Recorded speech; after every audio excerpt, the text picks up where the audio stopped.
Hey, look at all these people. They've come on in for the JCS Interactive Hour. I'm Jeff. That is Tom. Good to see everybody. Hope you're doing well. And go Noles. Go Noles indeed.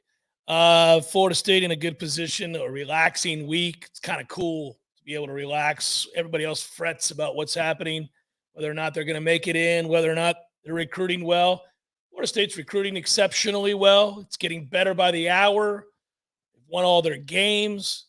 North Alabama on Saturday. Forget about it. This is an easy week, guys. You get to relax, easy peasy, and let all the stress affect everybody else. Good position to be in. Just remind yourself of that. It's a good position to be in. How you doing, buddy?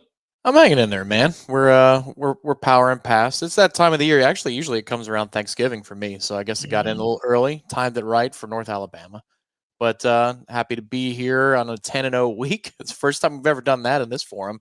It's the first time we ever sniffed any of that. Blue Collar Chef is the first question of the evening, and he says, after we win the Natty. Oh, wow. Can you see Luke Kromenhawk starting as a true freshman next year and eventually winning the Heisman in year 2? He's going pie in the sky, but Kromenhawk is supposed to be here next month and begin his career early. So what say you? Is high school film enough for you to say that Luke could be a true freshman starter for Florida State? Probably not. I don't think so. I think, honestly, you've got a good one right now that's on your roster that is got a chance to be a starter next year. It's going to be fascinating to watch that play out, though. I will tell you that.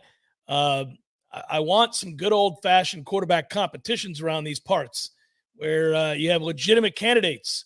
And in this case, you would have a freshman that basically redshirts right now, who's obviously we're hoping maybe get a chance to play this weekend. We'll see. I don't really know where he's at health-wise after getting hurt earlier in the year.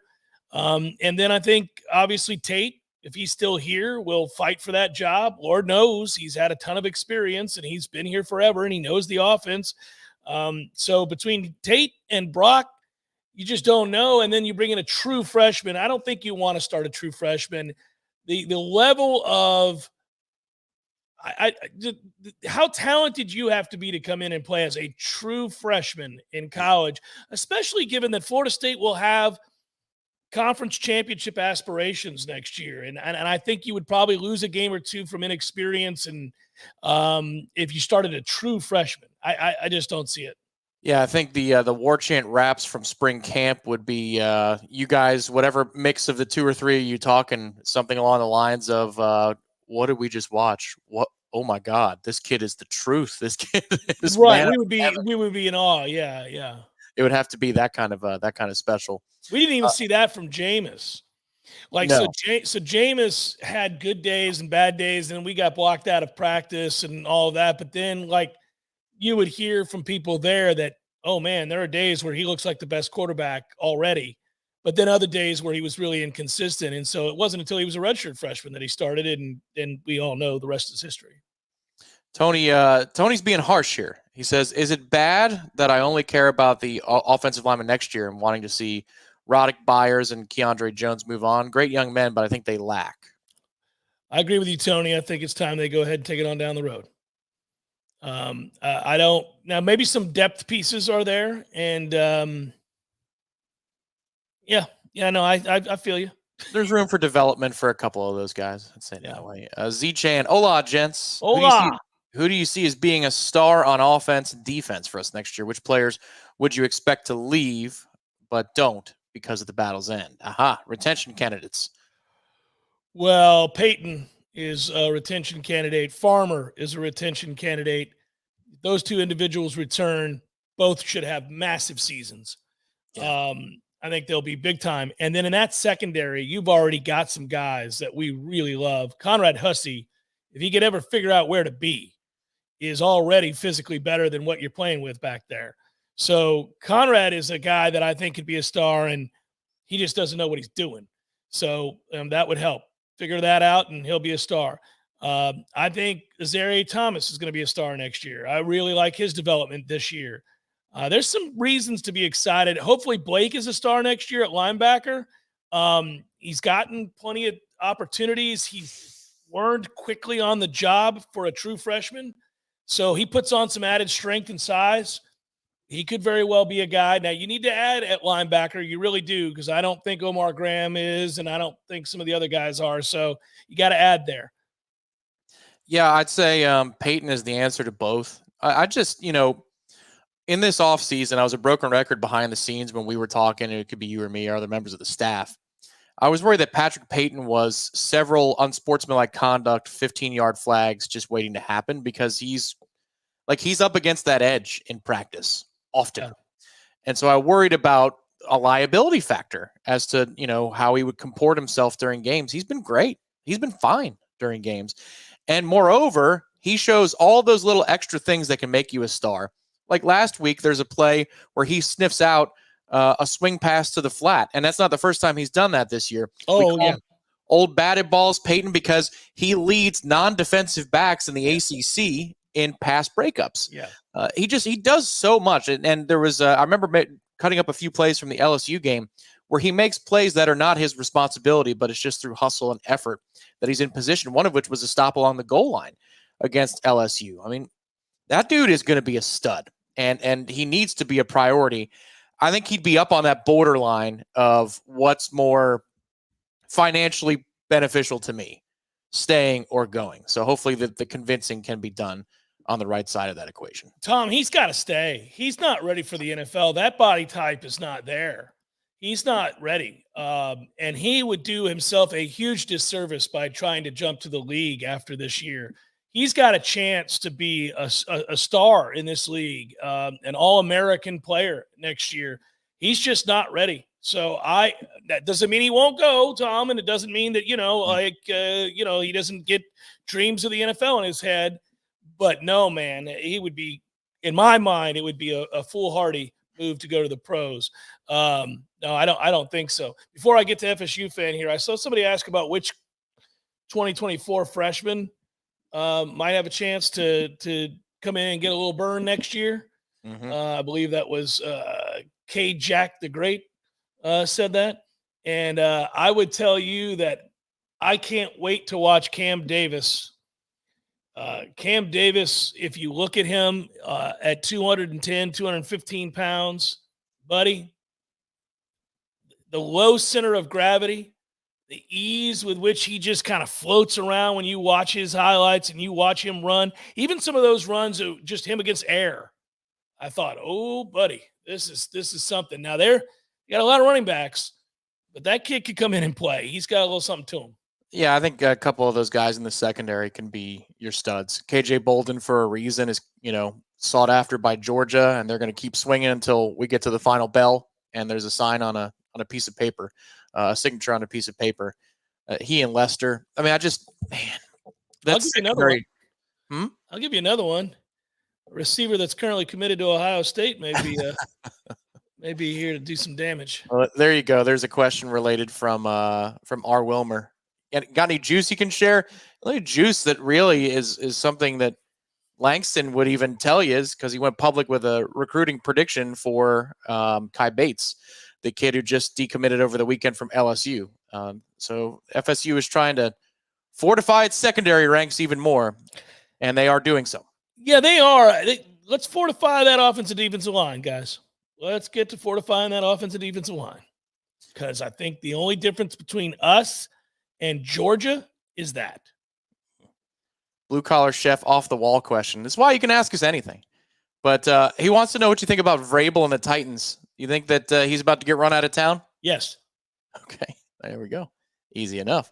Jay wants to know how many points we think the defense can hold Florida to next week. What do you think is a reasonable expectation for Adam Fuller's group to hold Graham Mertz and the Gators down for? 21. Somewhere in there, 21. I think if we hold them to 24, we win by 2 touchdowns. Yeah. So I think we're going to have to score, guys. I think Florida's going to move the ball on us. That offense isn't the problem at Florida. It's their defense, man. That defense is awful. Now, I don't know, will they quit? My fear is that there's almost no chance they quit. It's at home, at night. in all likelihood, a bowl on the line and a chance to ruin your arch rival's season. I think you're going to get all the fight that Florida has to fight with in that game. Unfortunately, in a weird way, I wish they'd qualify for a bowl this weekend. I'm serious. Yeah. Like, I almost wish they would, like where they're guaranteed to go bowling, but they're not really improving their status very much beyond that. Like, they're going to a mid-level to sorry-ass bowl either way, because I don't want them fighting to get bowl eligible in that game. Like, at home at night against us, we'll probably get the best version of them. Well, if they keep losing, to Wes's point here, he's enjoying Florida's recruiting class falling apart. They lost another kid today to Georgia, and then I saw On3 put out a video of potential flip candidates to, I think it was Ohio State, and there's a Florida player in that particular video. So it's down to number 5 from number 3, I think it was. It might have been as high as number 2, the Florida recruiting class. Well, it continues to tumble. And there are fights for those players, by the way. There are real fights behind the scenes right now. It's open season on Gator football players commits. I'm going to tell you right now, in the industry, when you talk to people, Florida State, others are going to war to grab the diamonds that are in that recruiting class that make up a top 5 class. When there's blood in the water, when you have the kind of press conferences that Billy Napier has been having for weeks on end, which are contentious and ugly and defensive, and then you have the kind of mistakes that are made on a weekly basis. Florida's special teams have been a disaster this year. The defense has been a sieve. Any of those defensive stars that have committed to Florida are having second thoughts. When you're giving up 700 yards of offense to somebody and getting humiliated and having that talked about nationally, and when you've got an Arkansas team that has quit, that Arkansas team lost 7-3 to Mississippi State, went into the swamp, dropped 36 points on Florida, won the game, and turned around and got bludgeoned by Auburn. So the only game that they've played well in the last month is the Florida game in the swamp. Like, that ain't a good look. Everybody who wants to beat Arkansas beats Arkansas. So it's really quite interesting to see. Think about the quit that Florida's defense showed against Kentucky, guys. What has Kentucky done since then? Anybody with a pulse has beaten the bejesus out of Kentucky. Alabama and Georgia named their score against Kentucky. You've got signs of real problems and lack of buy-in in Gainesville. That's surface level. I'm not in the locker room, but come on, man. There's all kinds of obvious points, data points that show you he's got some issues on his hand. So I wouldn't be surprised if people aren't just trying to raid the hell out of that class, because it's a good class right now. I don't care that it fell. It's still a top 5 class. LJ McCray's in that class, guys. Florida State would love LJ McCray. Florida State could use LJ McCray. Word on the street is LJ McCray likes Florida State a lot. So much so that my man commits to Florida and then rides the hell up on a Saturday to see Florida State play Miami. What's that tell you? So let's keep on keeping on. The thing I'd say real quick about Florida's offense is it's better under Mertz than I expected it to be, certainly than it looked the first night of the season against Utah. Mertz has been pretty good, Tom. He has been pretty good, but the last 2 times they played a defense with a pulse, they scored 7 points through 3 quarters against Georgia. Different animal, I'll grant you. Different animal, I'll grant you. And 14 against Kentucky. It's not like lighting up the scoreboard on Vandy, South Carolina, Arkansas, and LSU is like some otherworldly accomplishment. Their best performance on offense is against Tennessee when they won 29-16. But I think we're better at stopping the run. We're more equipped to stop the run than Tennessee is. So I think that 17-21 is a fair place to go. Yeah, I said 21. I still think we can get gashed a little bit in the run game. Bothers me a little bit, but yeah. FSU fan 93 has got a contribution that we'll get to in just a minute, so that's why we'll get you a double dose there. One of the biggest questions is, how long should the first string play on Saturday? What do you think? Well, I wouldn't even play him, but I understand they have to. It's senior day, and a lot of those guys are seniors, so you're going to play them. But okay, sorry. I'm sorry. If I could get away with not playing them hardly at all, I wouldn't. Guys, this team is really beat up. It's been very beat up. They've been playing through all of it. These are tough dudes, and I admire them. But I would really like to see them shut it down for a week here and try to get right, because you're going to have to buckle. Let's just say this. No matter what you think of how Florida State will win the game against Louisville and against Florida. They're going to be hard-fought games. They're playing for something. It's a rivalry game in the Swamp at night. Florida probably fighting for bowl eligibility. It's going to be an intense physical game. Florida State should win that intense physical game, but it's still what it is. And then Louisville is really well coached. Jeff Brom is one of the best coaches in this league. He will continue to see his star rise. I worry about Louisville down the line because they're going to get some players in there to play offense, and then that will turn some things for them. Until now, you notice they're very physical on defense. And I think for the most part, save for the one Pitt game, which is a bad spot game, they've played really well. And so they'll play well, and you're going to have to go earn it. Florida State should win that game, but you're still going to have to fight and go earn it. You've got to get rested and get right to go out there and play these intense games, these two intense games. And then from there, you get weeks off if you make the playoffs. So it'd be nice to kind of get right there. Second question from 93 is, do we need a quarterback in the portal? No.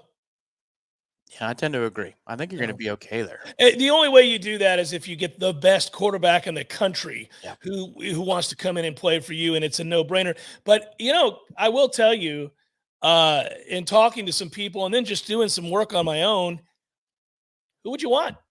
Who do you love that is currently quarterbacking in another team in which Florida State would be an option for him to come in and play right away and lead you to the promise? I don't really see that candidate. No, you know who I liked earlier in the year because he put up, I think it was 400 yards on Oregon, is the Washington State quarterback. Mm-hmm. He's a good player, but they've fallen off a cliff. They have, but I'm not so sure that Tate can't make all the throws that kid can make, and it's not like he can run a 4.3. So I don't think it's worth the juice is worth the squeeze because it sends a message to the quarterback room that I don't think you want to send right now. I think you've got enough here.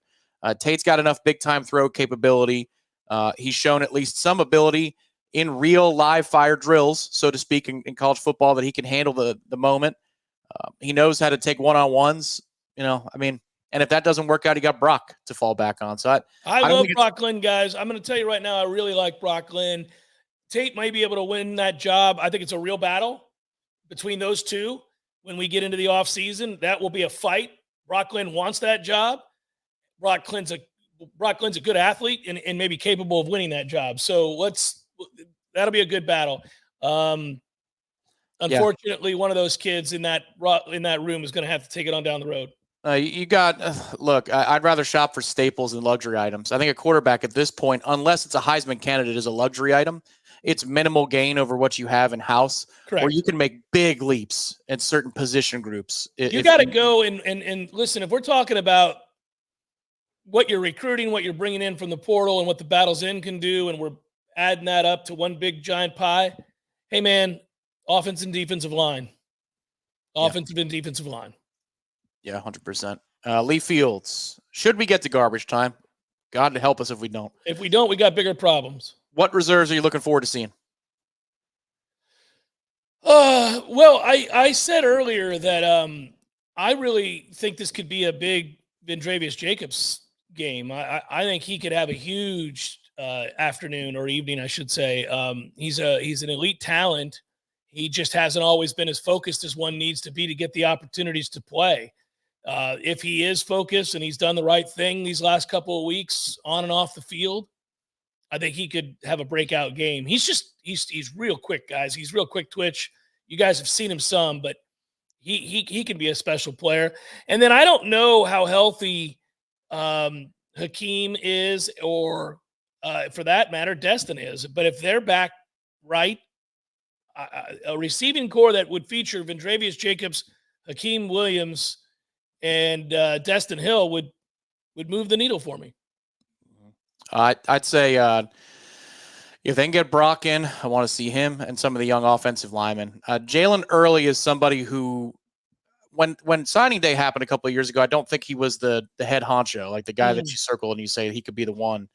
I'm interested to see him. I want to see Andre Otto if you can get him out there. Yes, love Otto, love him. You and I both do. I love Quindarius Jones too. I want to see him play in the second. They've got some dudes coming. Yeah, he's just so smooth the way he plays. I'm more apt to like that in a member of the secondary versus choppy steps and I love LaMarcus Joyner, but I like the rangy players in this day and age, and I want to see what he can do there. Mm-hmm. Let's see. So we kind of answered this, but Nelly and Doc want to know: do you see as much trouble from the Crocs next week as we did Miami? think the game could be a little uncomfortable. I think that Florida State will win the game, but I think it could get uncomfortable where there are some moments in the second half. I don't like to be on the road at night against them. That's a real atmosphere. I mean, they do. Not that you can't win there. Obviously, Arkansas did, but that's a real atmosphere, and we have all the pressure on us. There's no pressure on Florida in that situation. I mean, everybody's going to expect that they're going to get killed, and they do have a puncher's chance because of their offense. And so if all of a sudden, you're looking at the scoreboard and it's the third quarter and you're up 3 or you're up 7 or God forbid it's tied, I mean, that could get a little tight. You know what, Nelly, Doc, how's it going, by the way? Good old Doc. Because of the struggles against Miami down the stretch about finishing, even though some of that is out of their control, I feel better about the game. Like, it's almost like the rule. If we had taken Miami, to the woodshed and it was 40 to something in the second half like last year, that would have been great. But I almost feel like one of your rivalry games has to somehow be close to the second half. And last year we only had one of them that was close. So no, I feel better about that game. Eric asked if are we undefeated if Keon didn't transfer here? No, the Clemson game, he wins it for you there, and kind of won the LSU game for you too in a way. I mean, although there were lots of things that were successful, but he had a 3 touchdown day. It's hard to ignore that. Probably not, Eric. Probably not. I would agree. Zach says, good evening, gentlemen. Miami's currently favored to beat Louisville. Am I missing something? And do we still think we will play Louisville in the ACC championship? So, hey, you know what? I didn't check this, Tom. What if Louisville loses? It can open up Pandora's box of tiebreakers. There was somebody who covers Louisville. Corey told me about this over, like, it was Sunday. I think he texted me that if you play out all the scenarios, tiebreakers, relative schedule strength, like all the crap because you're going to have to go way down the line. There's a lot. Yeah. It could be a multi-team tiebreaker. Like, it's not just a North Carolina versus Louisville situation potentially. It's strength of common opponents, like all this crazy stuff. According to that person's research, it's still a 9 out of 10 proposition as we stand here today that Louisville is the representative. Yeah, I thought so too. I stopped looking. I got about 5 of those things down and I went, okay, I'm done here. I think it's probably Louisville. Also, well, man, I don't want to really play anybody else. I like the idea of playing Louisville. Correct. I don't think Louisville's offense is very good. But here's why Miami, Zach T, is favored. They have not quit on their coaches. They have not quit on the season. Very rare for Miami. You're watching, this is like a unicorn. You don't see too many Miami teams that haven't quit by now. I mean, think of all the seasons you've watched Miami post when they mattered, which has been over 20 years.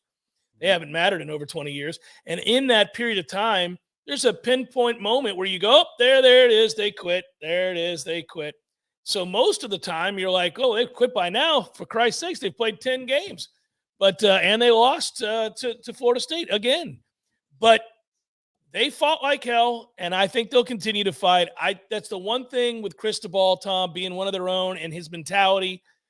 We interviewed him. I interviewed him. I do think he'll get them to fight for his beloved Miami. And I do think that they will fight. And their defensive line is very good, and they're going up against an average offense, and that average offense is on the road. And so you could see this come down to the fourth quarter. In fact, I think you will see it come down to the fourth quarter. Yeah. If Van Dyke doesn't piss the game away with 7 interceptions, right, they're going to be in it. That tells me that they don't like Louisville's run defense. That's what I see in that line, is they don't like Louisville's run defense, and Miami should be able to run on them. That's what Vegas thinks. Now we'll see if that's true or not. Old Ric Flair is praising the work ethic. Thank you, Ric Flair. We appreciate that. A 2-part question from R. Wilmer, and it's related to the same topic. I hate my question, but not enough to ask. Do we need to change linebacker D-line coaches to bring in talent at those spots? And related to it, do we land SEC body types on the defensive line and at linebacker this cycle? So I think you're going to get 1 or 2 of those. Yes. I would also tell you that I have not been shy about wanting to look at a different coach at the linebacker spot. So I'm with you on that. I would say that, yeah. I think Odell can still do it if he wants to. I don't think our linebacker coach Yep. I think he's lacking. So, yeah, I'd make a change there. Lee wants to know if we think any of the incoming freshman defensive backs get significant playing time this year. I think Bolden and Lester do. Yeah, I think they do too. This is a coaching staff that loves to rotate guys. I mean, they played Omarion Cooper as a freshman, and we didn't know his name. Well, we knew his name, but we didn't know his abilities until October of that season. So significant playing time, I think, is absolutely. That's a door that is open. It's not like you have two seniors coming back at safety that you love. You know, you've got a veteran in Shaheem Brown. They like to rotate 3-4 guys already, so I think Bolden could fit there. And then, is Greedy Vance coming back? I don't know that he has another year. So you got one corner spot open. Renardo's got to go. I don't know if Fentrell has another year or not. That'll be interesting if he does. But, yeah, there's a lot of openings. There's a lot of reps to be had, and I think a couple of those incoming freshmen could play for sure. Go ahead. Game like a Dylan writes, is there no worry in your guys' mind that if Washington and the winner of Michigan-Ohio State go undefeated, all right, well, that's 2, and Alabama beats Georgia close, that we could be left out to the age-old the 4 best? No, I have no worry. If Florida State's undefeated and Georgia and Alabama beats Georgia, we're in as an undefeated Power 5 team with wins over Florida and LSU and Clemson and Louisville. We're in. Yep. I don't think you're going to go about setting that precedent. It would be it'd be a hell of a thing. It'd be a hell of a thing. And also, by the way, other things would have to. Well, anyhow, no, I think you'd have to lose guys to injury too. I think that would have to happen. Like, because they're allowed leeway, like the basketball selection committee is. So it would take injuries to lose Jordan Travis for the year, and it would have to be known. It would have to be known. They'd have to be like, oh, well, they don't have Jordan Travis, so we're not putting him in. And in that case, you might be like, well, kind of understand, yeah. But it would take something atrocious like that. It's going to be an extreme, right? Cornelius wants to know, who do you think the best FSU team of all time is? You watched these guys more closely than I did in 93. I remember 99, and we both lived 13. You lived them all. But what do you say? And he believes that 97 might have been the most talented. Sorry, let me throw that. Oh, the 97 team breaks my heart. I went down to Gainesville to watch them lose. We all know what happened in that game and how ridiculous it was, and Jacquez Green and everything else. I'm still mad about it. Fred Taylor chipping off the edge all day long against our defensive ends. It was smart. It was a good game plan. We got outcoached. I think there have been a few of those teams. You think back to the 2 wide right teams were the best teams in the country when they lost. The year we beat Miami and they went on to play for the national title. That team was great after we went 0-2 to start the year and won 10 straight. I don't know, guys. I think the 13 team is probably the best team that I love 99's team. Oh, God. Oh, man. No, 13. No, I mean, if you're just going by the dominant index, it's 13 over 99. It's not close, right? Yeah. That 13 team was insane. The most disappointing team is not 97 or most talented. Sorry. Like for me at 14, you got Dalvin and Jameis in the backfield together. Good Christmas. Like I know you lost, but every week was such a nightmare, man. That was crazy. It was the most disappointing team that achieved a lot that I've ever seen. I mean, my God, that team was so loaded. They had Jalen Ramsey at that point, and he was at the height of his power. Yeah, I would tell you this: in the modern era, where we have 4 teams that make it to the postseason, or even if you go back to the BCS era, Florida State would have been, and it would have had the opportunity to win more national championships. The saddest I've ever been is the team that in '98 that loses to Tennessee for the national title, because at the end of the day, Florida State was so much better than Tennessee, and everybody in the world knew it.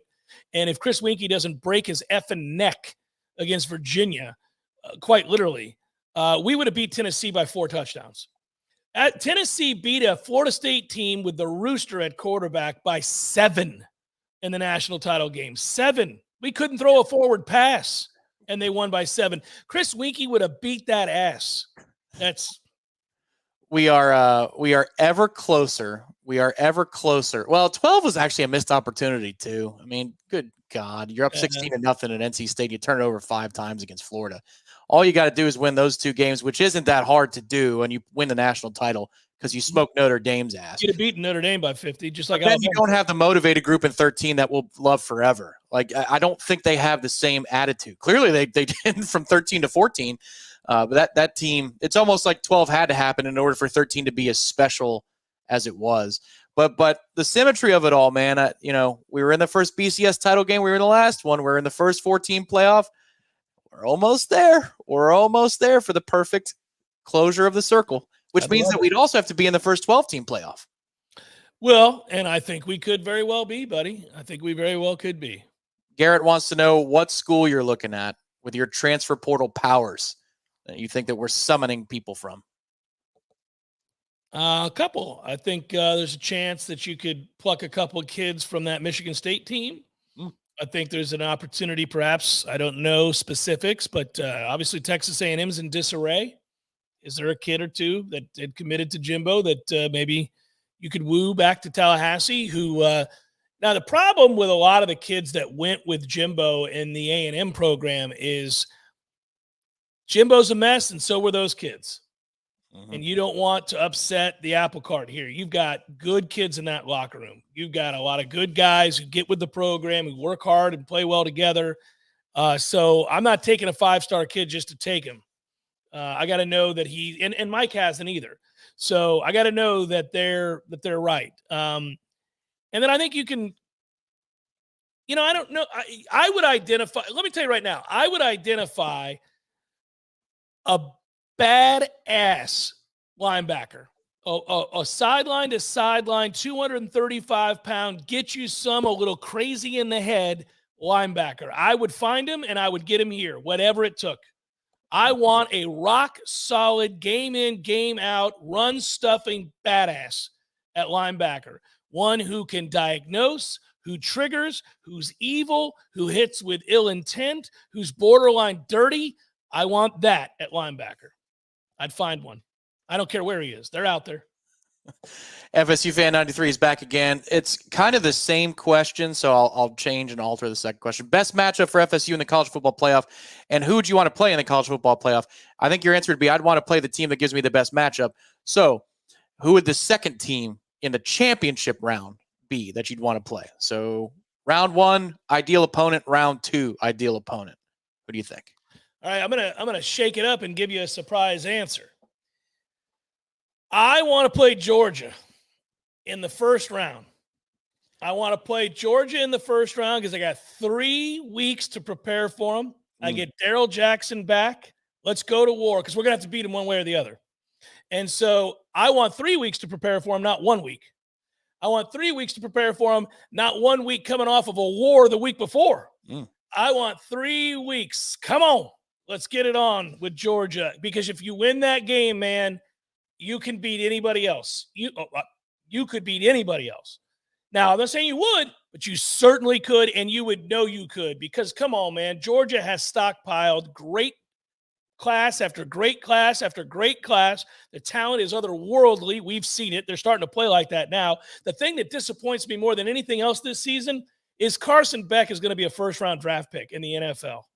Obviously not this year. Carson Beck is going to be a first-round draft pick. He's a stud. I'm incensed by this. I wish this hadn't happened. So give me Georgia right here, right now. And then from there, I'll take on Michigan or Ohio State or whomever. Yeah, that's fine. The Big Ten representative. Yeah. Sorry, FSU fan. I should have just asked the question straight up. He was ready to answer the spirit of the question and the full second question. Well, I mean, do you agree with the logic there? It's interesting logic. It's interesting logic. I can see you working there. Yeah. You believe in Mike Norvell's ability to prepare for a team over a long period of time. Yeah, I could see that. The more attrition you have, the more Georgia wins. Like, I get the logic. Yeah, that's my logic in this whole thing. You're not going to beat them if you go to war with Michigan and win 23-20, and your offensive and defensive lines get beat to hell. And a week later, you got to play Georgia. That ain't gonna be that. It's not gonna end well, man. No. For me, I'd say let's see. Let's have Rota win the SEC championship game. Okay, that's ROWTA, Rota win the SEC championship game, so that neither of those representatives are in the playoff. There you go. The SEC is out, and let's play Ohio State in game 1. And then let's play Washington for the Natty. There you go. That's a nice little 1-2 punch. Well, okay, fine. You are in dreamland because that's Washington's going to lose this weekend, and that's the end of that. And then also Oregon's going to stomp Washington if they play again. But That's where we are right now. I know, It's still possible. I know. Washington, Texas in the first week of the playoff, and then we play Ohio State, and then Washington beats Texas, and we get Washington. It's beautiful. I think we could do that. Aaron wants to know if you'll do a keg stand for 12-0. Will I? Yeah. I mean, you don't have to twist my arm to do a keg stand, but why don't we do better than that? Why don't we just 13-0 win the ACC, and I'll say yes to the keg stand. Okay. All right. I think Aaron would agree with that. Yeah. B Sizzle or B Kizzle. How many yards does Pearsall go for against the Noles this time? 88. 88. Okay. Dude, we can't. That kid's really good. Yes. I'm sick and tired of that bitch, too. He needs to take it on down the road. He's really good. We can't cover him. He is a senior. God almighty. Go on to the league already, buddy. Somehow he only racked up 100 yards against LSU. I find that fascinating. I would have guessed 162. Yeah. All right, Jeff and Tom, which quarterback should the Bucks go after? Asks Dave. I'm not impressed with the current roster. Really, Dave, you're not? I can answer this two ways. I think, first of all, I will tell you that Baker Mayfield's been better than I would have given him credit for. Mm-hmm. Like, I think he's a tough dude, and he's a pretty good athlete. And given what his ceiling is, he's played about as well as you could play for who he is. Like, you're not winning championships with Baker Mayfield, but he's kind of won me over and how tough he is and the way he plays. But I don't want him to be my guy long term, and I agree with you. So if there's any way that you could bring in May from North Carolina, or obviously Caleb Williams, but you're not bringing in Caleb because you're not going to get the first pick. So yeah, I guess Drake May. Give me Daniels. We're going to be picking like 12th, so I'll take a shot with Daniels. Sink or swim. It's a decent risk. Yeah, all right. Roll it out there. Biggest position to shore up from 93, offensive line or defensive line? Yes, that's correct. That's it. Questions about linebackers, straight to the point. Can we get some UF linebackers? They got 3 inside the top 100. Let's go. If you're a UF linebacker, I understand what they're telling you. They're telling you, look, do you see how desperately we need you? Look at this outfit. We're an embarrassment to college football. We can't get stops against anybody. We desperately need you. But the truth is, in the modern game, there's only 2 out there at a time most days. One of y'all take it on down the road to Tallahassee, preferably the one that's best. Yeah, there you go. And then Ed wants specifics. The Godfather wants to know, do you know of a linebacker? Do you know of one? Maybe in the portal swimming around, just waiting for that call? I know of a couple candidates that I think we could probably reach out to, but nobody that I'm sitting here, feeling emboldened by where I could tell you, man, I think we're going to be all right. I think we're going to be fighting for some guys. Okay. All right. What would Jacksonville State do against our upcoming opponent? Asks Robert D. He must be referring to Jacksonville State from just a couple seasons ago. Yeah, no, that version of that Jacksonville State team would beat North Alabama by 35. There we go. Gator Kirk asks, what has been your most satisfying moment of the season?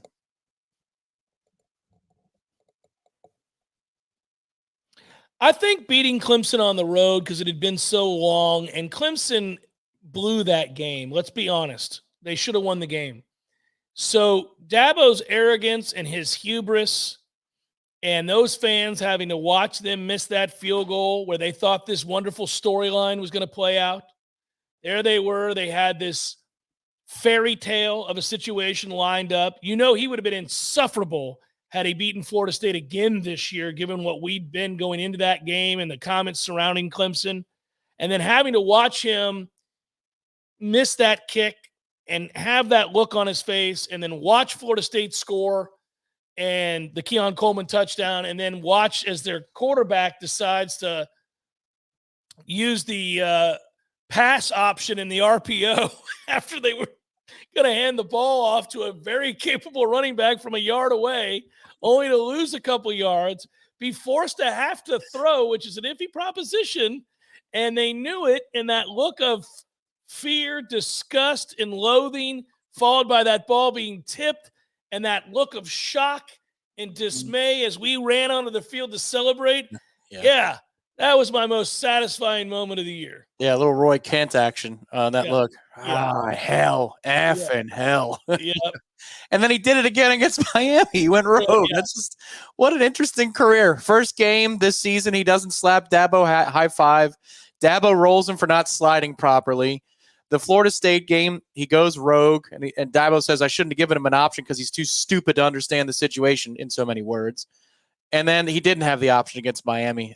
For me, the most satisfying moment actually came in the first week of the year. When we picked off Jaden Daniels to start the fourth quarter, and we go down and we score, go up on them 31-17. It's the key on third. You kind of knew in that moment we're going to win that game. Game's over. The game, and I just, because of in the moment you thought get out of jail free card by winning this game. You have bought yourself a freebie. Now, was that true? No, it didn't end up being true because Clemson has lost 4 times this season, and that's a pitiful. But in the moment you thought, exhale. This is something that can happen. That's when I believed that what I was hoping for, which is a playoff run, was possible, was they took a 2-score lead because LSU wasn't running us down after that. There was no chance. No, I felt euphoric in that moment too. And I was at that game with friends and we were hugging and high-fiving with 10 minutes to play in the game. And I never thought I was going to be able to do that. So I agree with you, but it just didn't overcome watching the sadness wash over the faces of the Clemson fans, the multitude of Clemson fans who were so sure that this kid plucked off the street was going to be able to make a 29-yard field goal. But alas, he could not. And why were you in that position to begin with? Because your coach is a moron. So that was a beautiful thing to see play out. Yeah, it's also a lot of Sean McDonough in that moment, too. It's not just the Clemson fans. Yeah. Straight to the point again. How long do you guys expect the starters to be in? So we'll set the over-under at the 5-minute mark of the second quarter. 5 minutes remaining in the second quarter. Yeah, I think it will begin to take people out. It's not going to be all one fell swoop. Yeah. They already rotate a bunch of guys anyway.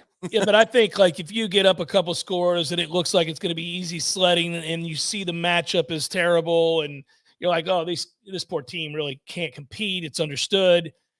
I just think you start I don't know, man. I just think you start pulling guys as early as you can. I would hope some of these guys that have been dealing with a lot, I'd have them out at the end of the first quarter if I played them at all. Yeah, I think some of them won't. Some period won't be playing. Darian, do conference championship, bowl games, playoff games count towards a player's redshirt eligibilities? I understand it. Yeah. Yeah, they do. They do. So sometimes that's why you might see somebody have 2 games, heading into with the last, North Alabama. So you could play 3 and then you could play 4 if you need to play 4 in a bowl set. Yeah, and it's safe to say now anybody that has 2 games remaining on the 4 that you're allowed to play without losing your red shirt are going to be playing this week in the ACC championship. They will not play those kids in a game against Georgia or Ohio State or Michigan in the playoff. They're not doing that. Assuming an ass kicking. Yeah, of course. I'm thinking in a normal year about saving for a bowl, but this is not a normal year. We're trying to go for it. We know what Vegas thinks, but do you think Miami quits after they lose a hard-fought game against us? I don't think they're going to quit. They may not be good enough, and they may lose to a really well-coached Louisville team. And I'll tell you what, here's where you're on quit watch, and this is why it's good to live bet if that's your cup of tea. Tune into that game and see how Van Dyke plays early. If Van Dyke throws a pick 6 in the first quarter, pound Louisville and give the points and go before that thing rockets up to 10, 13, 14. Like, go. You're going to get it right there because they will lay down then. They'll be like, oh, it's this jackass again. Here we go. This guy doesn't give us a chance to win. And, at that point, I would bet against them. But if they're in it early and they're in it at halftime, they're not quitting. They're not quitting. People bring in the questions tonight. We'll try and go rapid fire over these last 14, 15 minutes or so. Jordan Harris, who's tight end number 1 next year? Morlock. Agree. Cubby Noel, Jeff, you calling McCray to FSU? We want you on that wall. We need you on that wall. I think there's a good chance, guys. I think there's a good chance that Florida State is going to continue to fight and maybe win that. But this isn't naughty to the Noles. You're not calling it. I'm not calling that one. No, I I already got us one, Tom, and then I got him to reclassify. Yes, you did. I know. For the sake of the tribal counter and the PRB, though, I just want to clarify that because here's the thread that gets started. He's calling for it. I didn't call for it, but I have hinted a lot about a certain receiver. Here's a fun one from famous Jameis. What's up, Jameis? Have a good trip down to Tallahassee this weekend. What are the potential All-Americans on this roster next season? Potential All-Americans next season. Akeem Williams, I think, is going to be a stud. I think that Peyton, Farmer, Peyton, Hakeem, Jackson, if you can swing it.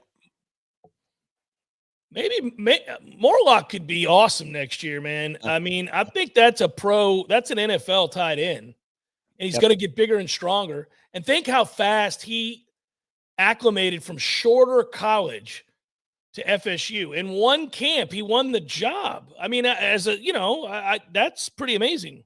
I'm going to qualify this by saying that I know better than to take a recruit's words literally because he may have been mistaken. This is a recruit speaking last weekend. It's Cam Coleman, the 5-star at Texas A&M. But he said, he was asked, what is the pitch to you? He says, well, we need big receivers because Keon's leaving next year and then Johnny's leaving the next year. I was like, whoa, wait a minute. Johnny's leaving the next year? Johnny Wilson's leaving, like, not this one, but the next one? I think that was just garbled, and I don't think it was communicated properly. I think he was saying both Keon and Johnny are gone in this upcoming year. They're both going to the NFL in 24. But if you got Johnny back and Cam was telling the truth, that would be that would be huge, but I don't think that's going to happen. By the way, I'm going to answer this guy's question here. Brian wants to know, is that a pumpkin spice candle that I'm rocking in the background? This is not, guys. This is, you guys go get you this here. I should be an endorser for this. But this candle is whiskey and oak. Oh. It is whiskey and oak, as you guys can see here. Look at that. Oh, it's clear as a bell. Whiskey and oak. And it is, it's delightful. There you go. Oh, look at you, little Lagavulin. No, I'm not. This was from the post-game show. Because we beat Miami, this is the Distillers edition. This is the Sherry cask. All I can do is hold this candle up. But you know what? Smells just like your candle. It's almost like I can teleport to your side of the screen. Whiskey and oak, guys. You feel like you're in a very cool antique store or a bookstore, and it's a cold day, and you got the fireplace going, and the whiskey oak is kicking, and Tom and I are drinking Lagavulin. There it is. Agreed. My dad calls it Hobby Bullin after the Lightning goaltender. Hey, Thomas, did you bring down any of the Hobby Bullin? Terry wants to know your guess on what Link Jarrett puts on the field this upcoming year, and should he put money on FSU soccer winning another national title? I don't bet on women's college soccer. I have no idea. I'm sure they're going to be good because that's what we do. We're the number 1 overall seed. That's, so you'd be playing chalk. Yeah. As far as what was the other one? Link's offense is going to be a lot better. I don't know that we have the pitching to get where we want to go, but I think we're gonna be all right offensively. All right. Blue Collar is making an argument for 99 because of losing Coles on top of the distraction of Dillard's. Yeah. Do you think that is a viable element into the discussion of who's the best team of all time for Florida State? Yeah, those are all great teams. And I'll tell you something right now. You would have had the greatest team in the history of college football if you hadn't been dumb and decided to tell Randy Moss that he couldn't play here because he smoked a joint. Good God almighty. If we'd gone back to those days, can you imagine that? And Bobby's Peter Warwick on one side and Randy Moss on the other. Get the hell up out of here. That's a whooping every Saturday. In Bobby's defense, he might have smoked several joints, but I don't care. I would have given him 150 joints a day. I'm just baiting you there. Garrett says Travis gets drafted in the blank round. What round do you think for Jordan Travis?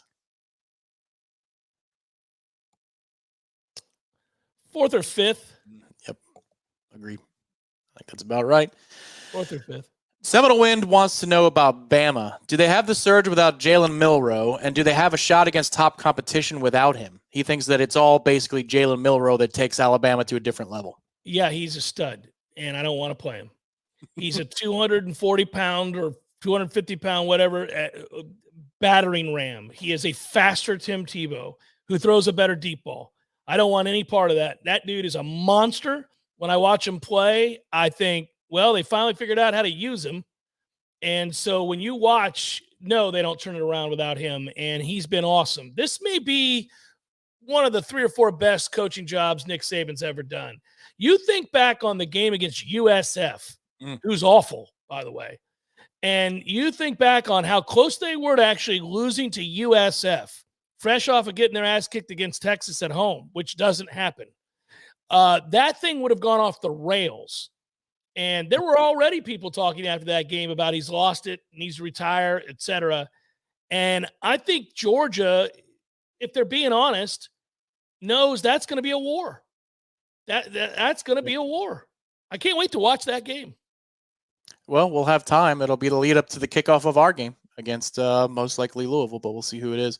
Game like a Dylan again. Favorite memory play from the 2013 season? What's your favorite memory and play? Well, my favorite memory is the kick return for touchdown out in the Rose Bowl. It will always be one of my favorite memories of any Florida State game ever played. I was right here next to my man, Tom Lang, and we were nervous Nellies, and you needed that. And you had climbed to the top of the mountain. You'd come all the way back after that disastrous half of football. And when he gets to the corner and you realize he's gone, I mean, we might have had tears in our eyes. That was something special. Yeah. I'll give you a couple others just because that's the answer. Just, if you were in the building, you know. If you were in that building that night, it gives me the chills thinking about it. Yeah.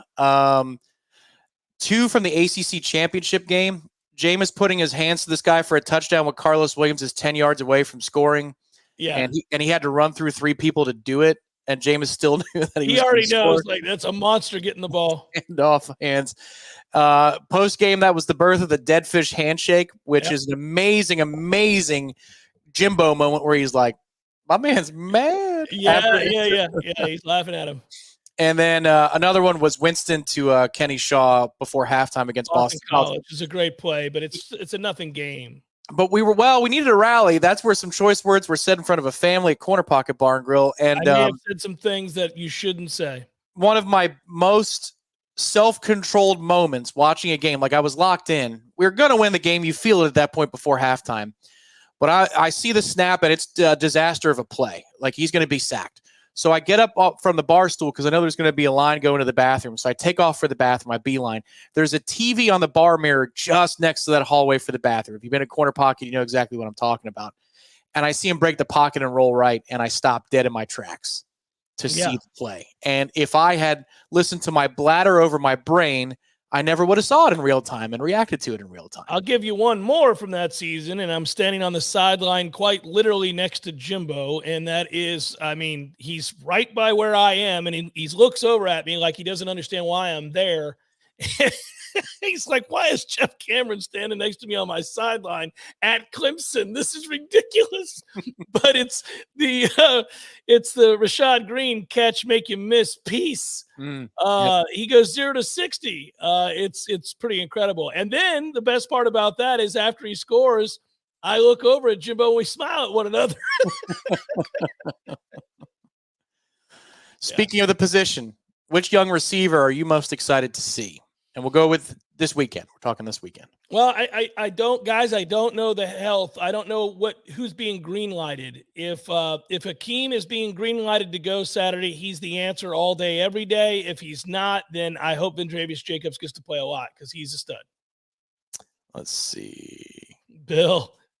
I see that question. We'll get to it in a second. Hey, guys, who do you honestly think will be the starter next year? Who do you think? I've gone back and forth on this. I'll tell you, I think if Brock Glenn hadn't gotten hurt, he would have been able to surpass Tate Rodemaker to start next year. And now I'm not so sure. I really am in limbo on that answer. I don't know. Had he gotten all the reps, had he been healthy, had he been able to continue his upward trajectory, I'm just not so sure he wouldn't have won the job for next season. But now I don't know. I really like Hillbilly Reefer as a name. That's a fantastic name. Pretty funny, yeah. My irresponsible speculation / opinion is if Tate makes it and he's still a part of the roster after spring, it's his job. I think if he's still here after spring, he's won the job. I don't think he's hanging around to back up. So I think Yeah. he'll go into spring, and if he ain't leaving after, then you know exactly what the situation is. What is your favorite all-time Jordan Travis moment? Oh, any of the runs against Florida. But also, I mean, the runs against Florida last year were insane. Those were Houdini. That was nuts. The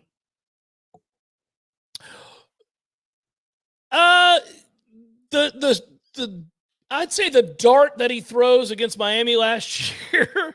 What, the pokey? Yeah, the pokey is a good one. Yeah. Answering the call against LSU, not this year, but last year in the first quarter, and him showing that the acumen had come so far and that he could handle pre-snap, all that stuff. But yeah, I think the runs against Florida, those are just that just breaks Florida's heart. Those are asinine runs. They're insane. People don't do that.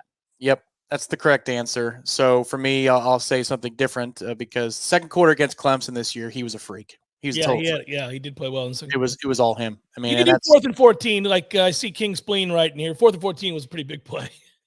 It sets the stage for all the others. So you don't have the rest of it without that, probably. Jeremy wants to know, do you see Jimbo coaching next season, or does he take a year off? Hey, Jeremy, good to see you, buddy. I think he should take a year off. I think he will take a year off. I think he doesn't need to go from one more job to another job like he just did. No, I think honestly he'll take a year off. He'll do some TV work here and there. They may have him in the booth. If he can keep the non sequiturs down to a minimum and learn to speak at a normal human pace, then he's got a chance to be good at that. Maybe Gummies plus Jimbo equals great broadcaster. You never know. He could break the game down as well as anybody they have out there now. I know that. He'd speak at normal speed. It would be amazing to hear. It would be amazing to hear. Joshua, thank you for the contribution. Does Darrell Jackson negate Michigan or Georgia's biggest strength on offense? If they can't run the ball all over us, I like our pass defense against their wide receivers. Do you think D-Jax means that much? I think he means a ton, and he gives us a chance. I just think that Michigan and Georgia face the best of the best in terms of defensive linemen, what they've tried to go back to last year where Michigan ran the ball and also set it up, throwing the ball down the field against Ohio State. The last two wins over Ohio State, they've won by 22 and 15. They've kind of manhandled that defense, and Ohio State's defense doesn't suck. And then Georgia sees plenty of great defensive tackles, but it gives us a fighting chance to slow the run game down and get some stops. And then maybe Mike can put together some things, obviously offensively, with that time to prepare. Okay, two questions that are related. Sean wants to know who plays center next year, and Chris, why can't we find a backup center? There you go. God, if I know. I don't know. Tom and I ask the question every day. It's like just a normal greeting. How you doing? Did we find a backup center? It's just bizarre. We've asked this forever. I think they've got a kid on the roster that they're going to make play center that they like. I think we're getting there. As far as next year, what was who plays next year? Probably Mo. Probably. If he can do it. If his back's not shredded. Yeah, if he can physically or whatever it is. I think it might be something else, but yeah. Bill wants to know, Bill Fredericks, what's up, brother? Whose pick 6 was more telegraphed? Rooster 98, Francois 16, Orange Bowl. That's funny. Probably Rooster 98. I'm going C, Tate Rodemaker, one of his first throws in his college career. One of the worst interceptions in the history of college football. I came in on that Monday after you and I talked, and I said that was the worst interception I'd ever seen. He's staring right at him. He's looking right at homeboy, and he's like, here you go. We've had a lot of favorite all-time moments. So Kayvon wants to know, what's your favorite all-time moment of anything? In any My children being born. How about that? There you go. He went honest. All right. There you go. Not going funny. Okay, then I'll move on. Gabe, intern Gabe, what's up? Has the plaster rock been ordered for Corey yet? Oh, what does he break? Is he breaking the rock? No, that was, remember, on Friday you spoke at the happy hour about that, and he said he'd break it over his knee. Yeah. I forgot about that. You're right. That's funny. I don't think it has. Sydney wants to know, are the issues with the run game offensive line due to talent or injury? Both. I don't think they're very talented, and I think they've been riddled with injuries. So when you're average and you're hurt, it's a toughie. All right, percent chance. This last one is from me. Thank you, everybody, for your questions. Really, hey, thanks. It's been fun. Hit the like button underneath the video. Subscribe to the channel. There's more than 400 of you here. Thank you for being here. We look forward to seeing you. Ooh, we'll have to schedule a time. Stay tuned for next week. This would be the night before Thanksgiving, which we're not doing it next week before Thanksgiving. So happy Thanksgiving in advance. We'll see you the week after. All right. Percentage chance that the next time we convene, which would be ACC Championship week, that Florida State has done the job. They're 12-0. Percent confidence. 75%. Ooh, okay. All right. I give Florida a 25% chance. It's a little shakier than I thought, but okay. I give a 25% chance, man. I need us to be healthy. I like us a lot. I think we're an awesome story this year, and we're worthy of where we sit. I just don't think we're a dominant team. Okay. On that note, we everybody have a great Thanksgiving. Although we'll talk to you about 5 times before then on the various. We'll talk to them tomorrow on the JCS from 1 to 3 on a Redemption Thursday. There you go. There you go. All right. Peace. Battle's